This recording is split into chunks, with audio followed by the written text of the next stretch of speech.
এবং 24-এর সেই আহত এখনও যারা হাসপাতালে কাতরাচ্ছে সেই ছাত্র ভাই বোনদেরকে এবং সেই মা বোনদেরকে যাদের ত্যাগের বিনিময়ে আজকে বাংলাদেশ দ্বিতীয়বার স্বাধীন। বন্ধুরা, এই যে সব আন্দোলন, এই যে আত্মাহুতি, জীবনদান, শুধুমাত্র একটি কারণে, সেটি হচ্ছে বৈষম্যের বিরুদ্ধে, বৈষম্য দূরীকরণে এবং একটি সুষম সমাজ গঠনে।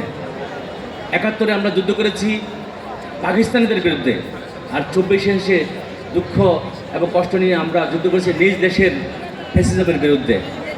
আর সেই ফ্যাসিজম এবং সেই স্বাধীনতা উত্তর বাংলাদেশে যতবার ফ্যাসিজম বাংলাদেশে মাথাচাড়া দিয়েছে, ততবার ওই ফ্যাসিজমকে, ওই সরকারকে যারা কাছ থেকে সার্ভিস দেয়, তারাই আমাদের একটা বন্ধু সার্ভিস সংগঠন।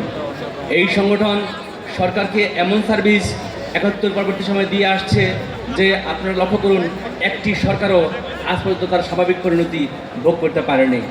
75 থেকে আরম্ভ হয়ে 2024-এর 5ই আগস্ট একইভাবে প্রত্যেক সরকারকেই তার একটা অ্যাবনর্মাল পরিণতি ভোগ করতে হয়েছে, শুধুমাত্র তাদেরকে সেই জনবান্ধব না করে, পাবলিক ফ্রেন্ডলি না করে, পাবলিক হোস্টাইল করার কারণে।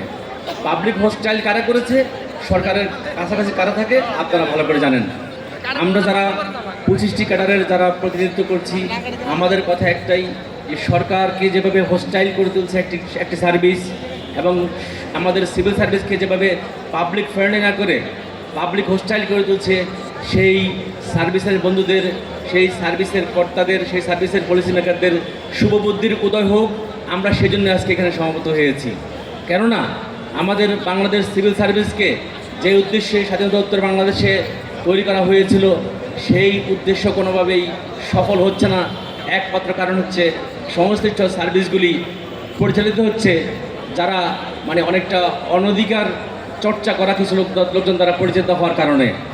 আমাদের স্বাস্থ্য ব্যবস্থা আজকে বিদেশ নির্ভর, আমাদের কৃষি ব্যবস্থা আজকে আমদানি নির্ভর অনেকটা হয়ে যাচ্ছে, যেটা হওয়ার গেছিল স্বনির্ভর, এবং পরিচালিত হচ্ছে তার যে পেশাগত যারা এক্সপার্ট তাদেরকে বাদ দিয়ে একটি নির্দিষ্ট ক্যাডারের মাধ্যমে, যার কারণে বাংলাদেশের সিভিল সার্ভিস গণবান্ধব বা জনবান্ধব না হয়ে জনগণের ঠিক হোস্টাইল বা জনবিচ্ছিন্ন একটা অবস্থা এসে দাঁড়িয়েছে।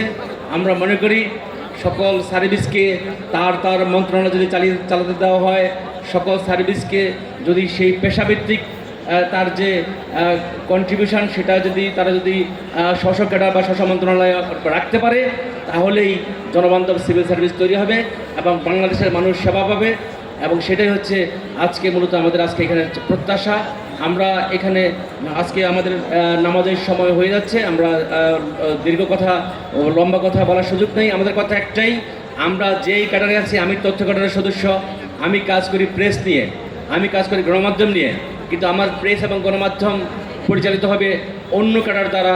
অন্য ক্যাডার সেটা পলিসি ঠিক করবে। সেই জায়গাটা কারেকশন হওয়ার এখন সময়ের দাবি। স্বাধীনতার আজকে 53 বছরে এসে আমরা একটি গণমুখী জনবান্ধব সিভিল সার্ভিস গঠন করতে চাই। আমরা চাই আমরা যার ক্যাডার আমরা তার মন্ত্রণালয় চালাবো, সেই প্রত্যাশা এবং সেই আশাবাদ ব্যক্ত করে কথা শেষ করছি। ধন্যবাদ সবাইকে। ধন্যবাদ। এই পর্যায়ে